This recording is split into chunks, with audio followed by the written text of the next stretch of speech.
Will feature tonight, more than a month after the ban on the transportation and sale of the popular Muguka stimulant within the coastal counties. Leaders from the region have decried the vast damage caused by the Embu grown plant. The real situation is shocking. Now, Moka William recently pitched tent in Mombasa and Kilifi counties, where a staggering number of people are seeking help over addiction to the use of Muguka, with over 70% of people and an outpatient methadone program listed as Muguka users. Take a look. Kenya's coast, stretching along the Indian Ocean coastline, remains breathtakingly beautiful, boasting gleaming white sands and blue waters. Despite the glamour, lies a dark underbelly. The coastal region, as a gateway into the rest of Kenya and East Africa, has long been plagued by drug trafficking. For decades, authorities struggled to eradicate hard drugs such as heroin and cocaine from the community. But now, a new stimulant has emerged, threatening to plunge the region into social crisis. Its addictive grip tightens, and the once idyllic shores face an uncertain future.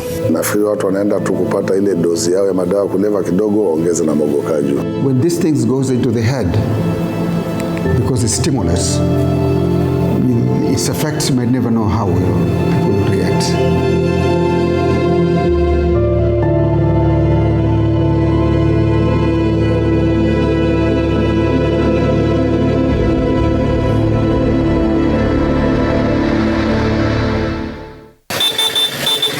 Vibrancy street to street, the blowing breeze from the Indian Ocean a few meters away commands the lively atmosphere of this village.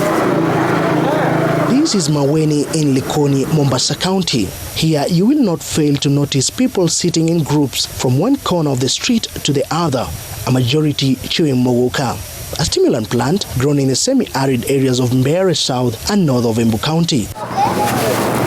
Mrs. Shaban Mwinyi, a 33-year-old mother of three, welcomed her third child a week ago, but she's unwell. And according to her, she does not need medical attention. Astonishingly, she feels only Muguka might do the magic. Nikikosa Muguka, kusema la kweli silali. Najisi tu homa. Yani naweza toka tanje nikaomba watu. For now, Mwinyi says she will have to endure the ill feeling, every bit of it, as she cannot dare to indulge herself because she is nursing a one-week infant. Mwinyi further opens up that the situation she is in currently might serve as a turning point in the use of Muguka, which she admits she's addicted to. Ula changu ni Muguka. Unasikia? Nasaa watoto. Baadaye nikishatema Muguka ndo nakumbuka watoto wangu sijanunulia chakula. Seated next to her is her 40-year-old husband, Shaban Mwinyi. Shaban parts the curtain on their world of addiction as a couple, a reality he believes has taken a toll over their ability to be proper parents for their young family. Mama anapenda Muguka.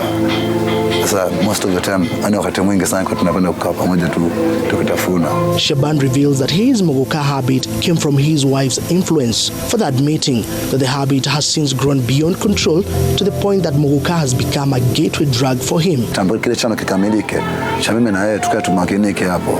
Alikushtukwa hivi imekufa 2000.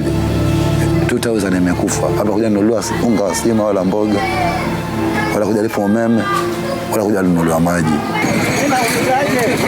The painful withdrawal symptoms felt by Mwinyi's for skipping Moka for just a day are not different from those of 32-year-old Hassan Ali, who has been chewing Moka for 3 years now. Shafanya vile mwenyewe sinajisikia damu yangu venye mwili una function nini tofauti sana kama vile nimechana. Na kama sasa inaweza sema siko fresh, lakini ungenipata tayari mimi nishashika naendelea. Sasa naona mwenyewe toka nimeamka nimekambe ndio nimeamka saa hii, lakini nimeamka kitambo. Lakini sijachangamka vile. Lakini nikipata shamba ukiniona utajua huyu jamaa yuko on kitambo sana. The addiction is severe for Hassan Ali, who is now contemplating seeking help at a rehabilitation center. Wako watu mitaani waona ambao ule anachizika nini sababu mambo yao. Hauna hofu kama ile? Kwa mimi? Mimi sijapata hofu kama hiyo. Hata ya kuchizika. Bado. Mimi akili yangu mbona bado iko sawa, vile timing mambo madogo ndo yanisumbua. Naona ni addiction hii.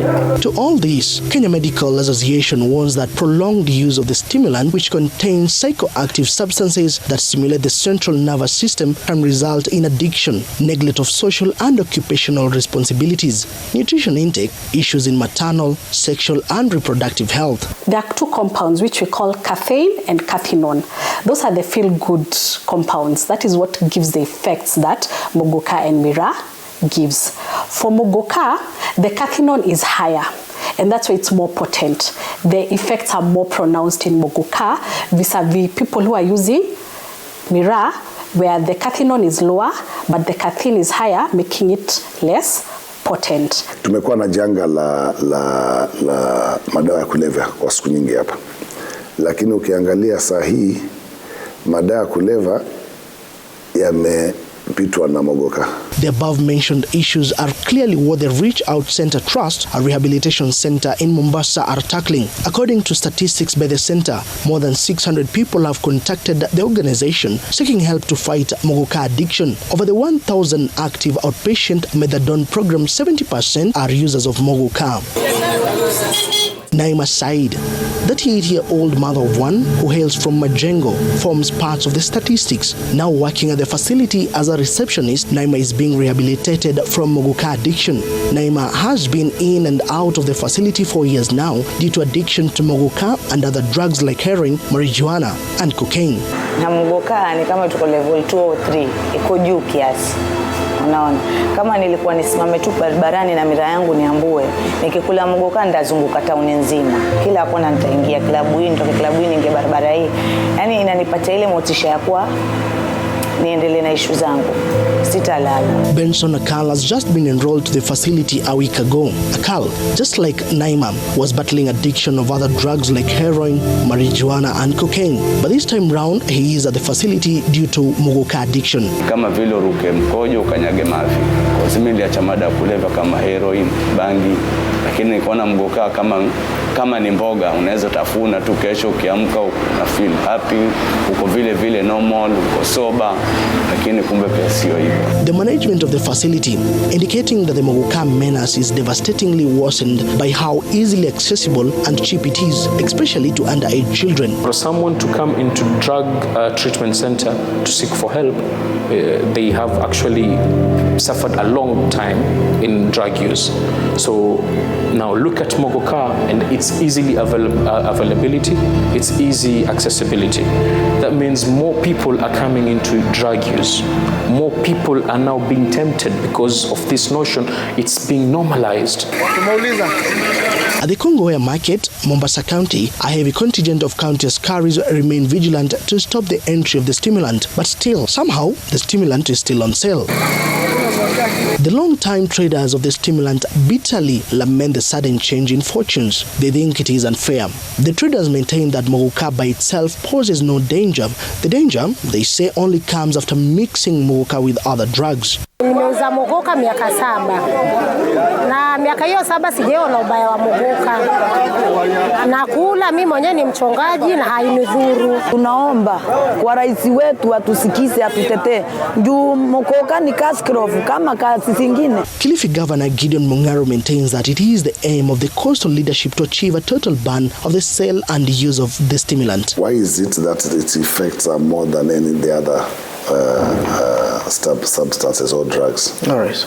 And I think it's just fair. So if we give room for research and do more in getting information of how the plant is grown, how the farmers are taking care of the plants to the end product, then we'll be able to figure out how much of the concentration is good enough for intake and what is excess. It might be a good idea to regulate, but how?